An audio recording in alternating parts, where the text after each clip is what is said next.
Hello everyone, welcome back to Ease English. In today's video, we will learn lot of new and interesting daily use advanced phrases which are very useful in our day-to-day life. To be a fluent speaker, you have to watch the whole video and do practice with me. Guys, this is Vani Yadav and you're watching the channel Ease English. Before going to start the video, I request you all, if you are new in the channel, then do subscribe to the channel. And if you are already a subscriber, then hit the like button and share the video as much as possible. So without further ado, let's begin. First sentence, रोने से कुछ नहीं होगा। English में कहेंगे crying won't help. Crying won't help. For example, आपका बच्चा है किसी कंपटीशन में फेल हो जाता है, तो फेल होने के बाद वो रोना स्टार्ट कर देता है। तब आप उसको समझाते हो ना कि बेटा रोने से कुछ नहीं होगा, तुम्हें अगली बार और मेहनत करनी होगी। तो आप उसे कहिए crying won't help, you have to work hard and try again. Next sentence, मुझे परेशान मत करो। इंग्लिश में बोलेंगे don't irritate me. Don't irritate me. For example, आप कोई काम कर रहे हो और आपका भाई बार बार आके आपको डिस्टर्ब कर रहा है, तो फिर आपको गुस्सा आ जाती है और आप उसको कहते हो ना, यहाँ से जाओ, मुझे परेशान मत करो। तो आप इंग्लिश में कहिए go away from here, don't irritate me. Next sentence, उसे यहाँ लाओ। इंग्लिश में कहेंगे bring him here. Bring him here. For example, आपके घर कुछ गेस्ट आते हैं और गेस्ट के साथ छोटा बेबी भी होता है, तो आप उसको देख के बहुत खुश हो जाते हो। फिर आप भाई से बोलते हो ना, उसे यहाँ ले आओ। तो अगर आपको ये कहना है कि उसे यहाँ लाओ, आप कहिए bring him here. Next sentence, तुम्हारी नीयत खराब है। इंग्लिश में बोलेंगे you have bad intentions. You have bad intentions. For example, आपने कोई नया पेन लिया है और आपका फ्रेंड आपके पेन को देख के बहुत एकदम समझो ललचा जाता है बिल्कुल, और आपसे कहता है कि यार ये पेन बहुत अच्छा लग रहा है, कई बार बोलता है। तो आप कहते हो ना, मैं इसे संभाल के रखूँगा, तुम्हारी नीयत ख़राब है मेरे पेन पे। तो अगर ये कहना है कि तुम्हारी नीयत ख़राब है, आप कहिए you have bad intentions. Next sentence, खाली मत बैठो। इंग्लिश में कहेंगे don't sit idle. Don't sit idle. For example, आप कोई काम नहीं करते हो, दिन भर बैठे रहते हो, या फिर आपके एग्ज़ाम आने वाले हैं और आप उनके लिए पढ़ाई नहीं कर रहे हो, तो आपके पेरेंट्स आपको कहते हैं ना कि खाली मत बैठो, कुछ ना कुछ काम करते रहो, कुछ ना कुछ पढ़ाई करते रहो। तो अगर उन्हें ये कहना है खाली मत बैठो, उन्हें कहना चाहिए don't sit idle. Next sentence, मेरे साथ बहस करना बंद करो। इंग्लिश में बोलेंगे stop arguing with me. Stop arguing with me. For example, कभी कभी देखो क्या होता है कि जो बच्चे होते हैं वो अपने पेरेंट्स के साथ बहस करने लगते हैं किसी बात को लेके, कि हाँ आप गलत बोल रहे हो, पेरेंट्स कहते हैं तुमने गलत किया है, तो इस बात पे बहस करने लगते हैं। तो अगर पेरेंट्स को उन्हें डांटना है कि बहस करना बंद करो मेरे साथ, आप कहिए stop arguing with me. Next sentence, तुम कब सुधरोगे। इंग्लिश में बोलेंगे when will you mend your ways. When will you mend your ways? For example, भाई है आपका, आप उसे जो भी काम कहते हो वो किसी अलग ही काम में बिजी रहता है और काम को इग्नोर कर देता है। तब आप उसे समझाते हो कि तुम कब सुधरोगे, थोड़ा रिस्पॉन्सिबल बनो, अपनी रिस्पॉन्सिबिलिटीज़ लेना सीखो।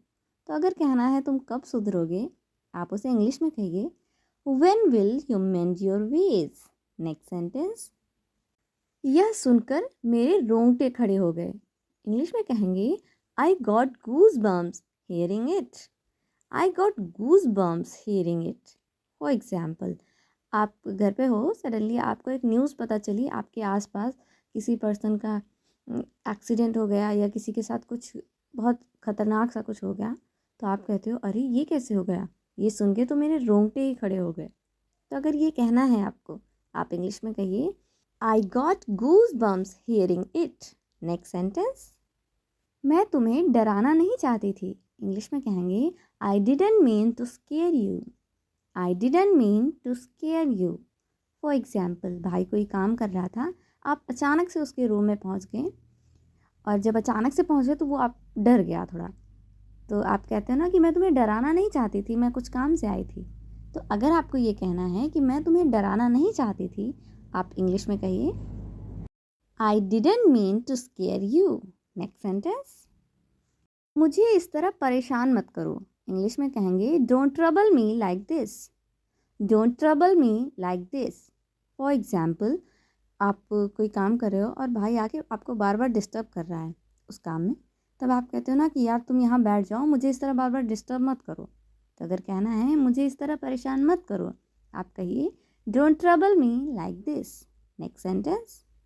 तुम खामखा परेशान हो रहे हो। इंग्लिश में कहेंगे you are stressed for no reason. You are stressed for no reason. For example, आप घर से बाहर कहीं गए और मम्मी को बता के नहीं गए, पापा आ जाते हैं, वो गुस्सा करने लगते हैं कि पता नहीं कहाँ चला गया। तो मम्मी कहती है ना कि तुम खामखा परेशान हो रहे हो, वो यहीं गया होगा मार्केट तक, अभी आ जाएगा। तो अगर मम्मा को ये सेंटेंस बोलना है कि तुम खामखा परेशान हो रहे हो, तो फिर वो इंग्लिश में कह सकती हैं you are stressed for no reason. Next sentence. शक की कोई गुंजाइश नहीं है। इंग्लिश में बोलेंगे there is no room for doubt. There is no room for doubt. For example, आपसे कोई कह रहा है कि आपके भाई ने आपसे बहुत सारी बातें छुपाई हैं, वो ऐसा करता है वैसा करता है, तो आप कहते हो कि नहीं, मेरा भाई मुझे सब कुछ बताता है, हम दोनों के बीच शक की कोई गुंजाइश नहीं है। तो अगर ये सेंटेंस आप इंग्लिश में बोलना चाह रहे हो कि शक की कोई गुंजाइश नहीं है, आप कहिए there is no room for doubt. Next sentence. बस तुम ही मेरी आशा की किरण हो। इंग्लिश में कहेंगे you are the only hope for me. You are the only hope for me. For example, आपको किसी फंक्शन या फिर पार्टी में जाना है और वहाँ जाने के लिए आपको ड्रेस चाहिए। आपकी जो ड्रेस है वो आपको पसंद नहीं आ रही है, तो आप अपनी फ्रेंड से कहते हो यार बस तू ही मेरी आखिरी उम्मीद है। तो अगर ऐसा कहना है तो आप इंग्लिश में कहिए you are the only hope for me. Next sentence. मैं कभी पैसे उधार नहीं लेता। इंग्लिश में कहेंगे I never borrow money. I never borrow money. For example, कुछ लोगों की अपनी पॉलिसी होती है कि वो कभी दूसरे से पैसे उधार नहीं लेते। अगर उनके पास कम पैसे हैं तो कम में एडजस्ट कर लेते हैं।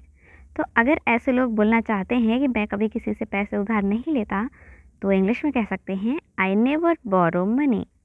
Next sentence. क्या मैंने गलत समय पर कॉल कर दिया है? इंग्लिश में कहेंगे have I called at a bad time. Have I called at a bad time. For example, आपने अपने फ्रेंड को कॉल किया और जब आपने कॉल किया वो किसी और काम में बिज़ी था, बट आपसे बात भी कर रहा था। तो जब आपको फ़ील होता है कि वो किसी और काम में बिज़ी है, तो आप उससे कहते हो ना कि क्या मैंने गलत समय पर कॉल कर दिया है? आप इंग्लिश में पूछिए have I called at a bad time. Next sentence. जो हो रहा है होने दो। इंग्लिश में कहेंगे let nature take its course. Let nature take its course.